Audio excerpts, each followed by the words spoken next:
ত্যাগের মহিমায় উদযাপিত হল পবিত্র ঈদুল আজহা। ঈদ জামাতে দেশ ও জাতির কল্যাণ কামনা।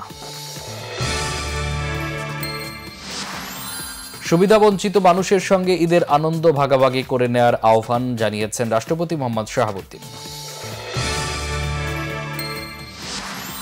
ঈদুল আজহা উপলক্ষে আওয়ামী লীগ ও সহযোগী সংগঠনের নেতাকর্মীদের সাথে শুভেচ্ছা বিনিময় করেছেন প্রধানমন্ত্রী শেখ হাসিনা।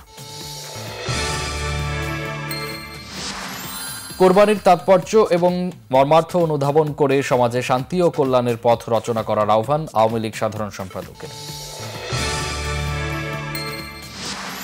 বিএনপি চেয়ারপারসনের সঙ্গে দলের সিনিয়র নেতাদের ঈদ শুভেচ্ছা বিনিময়। দেশের মানুষ ভালো নেই বললেন ডক্টর খন্দকার মোশাররফ।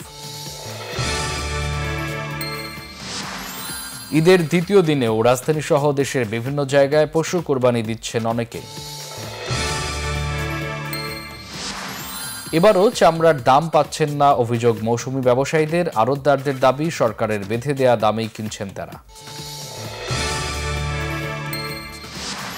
রাজধানীতে পশুর কোরবানির বর্জ্য অপসারণে দিনভর ব্যস্ত সময় পার করেন 2 সিটি কর্পোরেশনের পরিচ্ছন্ন কর্মীরা।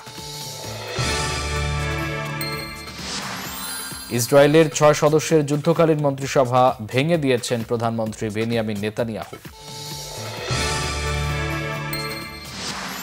টি-20 বিশ্বকাপে 21 জুন অস্ট্রেলিয়ার বিপক্ষে ম্যাচ দিয়ে সুপার 8 মিশন শুরু করবে বাংলাদেশ।